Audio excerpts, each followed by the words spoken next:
Ini adalah sesuatu yang berlawan asas dari sifat manusia, bahwa kita sering merasa nyaman dalam kesedihan kita. Seolah-olah kesedihan adalah teman lama yang tidak bisa kita lepaskan. Kita terkadang hanya berpegang pada situasi dan suasana diri yang sering menatap pada kita ini, dan kita takut untuk melangkah ke dalam yang tidak kita ketahui. Ini bisa menjadi kecanduan, karena lebih mudah untuk terus merasa seperti itu daripada secara aktif mengejar kebahagiaan. Kebahagiaan adalah sesuatu yang berharga, karena bukan sesuatu yang selalu bersama kita, dan kita menghargainya lebih dari itu karena sifatnya yang sering sementara. Sebagai hasilnya, kita berusaha untuk menghargai dan memupuk momen-momen kebahagiaan setiap kali itu datang dalam hidup kita. Namun, menekan atau menghindari kesedihan sama sekali bukanlah solusi untuk kebahagiaan sejati atau kesejahteraan mental. Semua emosi, termasuk kesedihan, perlu diakui dan dirasakan agar Anda menjadi sehat secara emosional. Manusia yang mengabaikan atau menyangkal perasaan kesedihan, mereka dapat mengarah pada kebahagiaan yang lebih besar. Anda mungkin telah mengakhiri hubungan dengan seseorang yang penting bagi Anda. Anda mungkin telah kehilangan pekerjaan Anda, dan itu adalah pekerjaan yang benar-benar Anda sukai.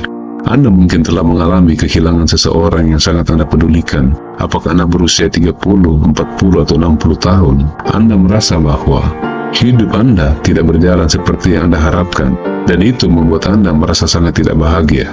Tentu saja, itu adalah alasan yang valid untuk merasa sedih. Normal bagi semua orang yang terkadang untuk merasa sedih. Ini menunjukkan kepada kita seberapa manusiawi kita, terutama ketika kita sedang menghadapi masa sulit. Meskipun kehidupan bisa sulit, kemampuan kita untuk bangkit adalah hal yang indah. Kesedihan bisa menjadi tempat yang aman ketika hidup terasa berat. Ini memberi Anda kesempatan untuk melambat, memikirkan perasaan Anda, dan menemukan makna mendalam tentang apa yang Anda alami.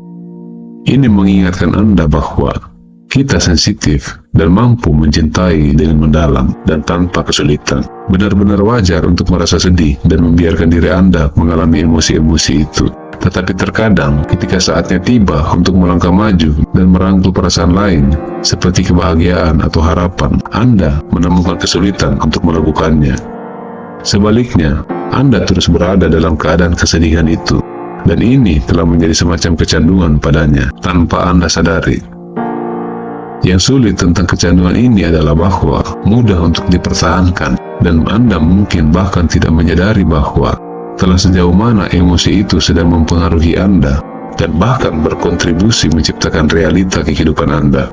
Ini terjadi ketika Anda mengizinkan diri Anda untuk terus merenung dalam kesedihan secara terus-menerus. Kesedihan mungkin terasa lebih mudah karena tidak membutuhkan banyak usaha dari Anda.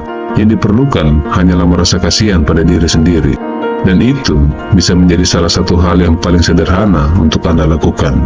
Hidup adalah campuran antara naik dan turun, dan mengalami berbagai emosi adalah bagian normal dari kehidupan.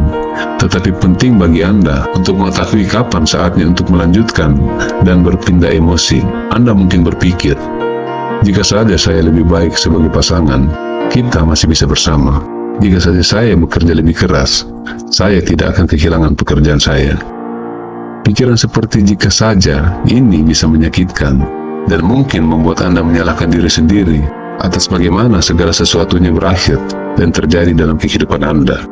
Atau Anda mungkin berpikir bahwa jika Anda masih bersama, Anda tidak akan merasa begitu sedih. Atau jika Anda tidak dipecat, Anda akan merasa lebih optimis tentang masa depan. Dan Anda terus merasa tidak bahagia, karena jauh lebih mudah untuk terus merenung dalam mengasihani diri daripada mengingatkan diri sendiri untuk melanjutkan kehidupan. Meskipun semua orang memiliki alasan mereka sendiri untuk merasa sedih, tidak semua orang tetap terjebak dalam kesedihan dan mengeluh. Tetapi Anda mungkin menemukan diri Anda dalam situasi itu, karena Anda telah kecanduan akan kenyamanan untuk berada dalam emosi kesedihan. Rasanya akrab dan tidak memerlukan usaha besar dari Anda, dibandingkan dengan emosi kebahagiaan yang bagaimanapun meminta lebih dari Anda. Dan emosi kebahagiaan ini mendorong Anda untuk keluar dari zona nyaman, meraih pertumbuhan pribadi, dan menjelajahi berbagai jalan ketika rencana awal Anda tidak berhasil. Seperti yang dikatakan seseorang, kesedihan memberi kedalaman, kebahagiaan memberi ketinggian. Kebahagiaan adalah seperti mencapai puncak gunung, dan itu memerlukan usaha untuk mencapainya. Tetapi setelah mencapai puncak kebahagiaan itu, mungkin ada momen-momen kesedihan atau masa-masa sulit yang mirip dengan turun ke lembah. Ketakutan akan mengalami kesedihan atau kekecewaan setelah merasa bahagia bisa membuat Anda enggan untuk mencoba naik menuju kebahagiaan. Pada awalnya dapat menggoda untuk tetap berada dalam kesedihan yang akrab karena Anda tahu apa yang diharapkan yang mungkin Anda bersembunyi dari sesuatu yang Anda hindari dan ada rasa kenyamanan di dalamnya. Namun ingatlah bahwa hidup adalah perjalanan dengan naik dan turun. Meskipun kesedihan adalah bagian alami dari kehidupan, tapi ini tentang menemukan keseimbangan dan terbuka terhadap berbagai emosi yang dibawa oleh kehidupan. Bahkan jika itu berarti mengambil beberapa resiko dan menghadapi tantangan sepanjang jalan kehidupan yang Anda lalui. Ini bukan selalu terjadinya pergeseran drastis dari kebahagiaan ke kesedihan, tapi Anda dapat menemukan titik tengah dalam kepuasan dengan momen-momen kebahagiaan dan sedikit kesedihan sesekali. Setiap emosi memiliki tempatnya dalam hidup dan penting untuk menghargai dan mengalaminya semua. Jadikan kehidupan ini lebih memuaskan daripada menjalani hidup yang datar dan terjebak dalam kesedihan yang mendalam. Ingatlah untuk mengizinkan diri Anda untuk mengalami berbagai emosi dan menghadapi tantangan yang bisa membawa kehidupan yang lebih memuaskan dan berarti. Jadi sahabat, jika Anda membiarkan diri Anda tenggelam dalam kesedihan dan terjebak di dalamnya, Anda dapat kehilangan kekuatan dan motivasi untuk melepaskan diri dan menemukan kebahagiaan lagi. Semakin lama Anda berada dalam keadaan itu, semakin sulit untuk menarik diri keluar dan menemukan kebahagiaan kembali. Jadi penting untuk mengakui emosi Anda, memprosesnya, dan kemudian mengambil langkah-langkah positif untuk penyembuhan dan melangkah maju. Jika Anda merasa pesan ini bermakna dan Anda percaya itu bisa membantu orang lain, jangan ragu untuk berbagi dengan mereka. Terima kasih telah mendengarkan. Semoga Anda memiliki waktu yang indah dan berarti di masa depan. Sampai jumpa di video selanjutnya. Terima kasih telah menyimak. Salam.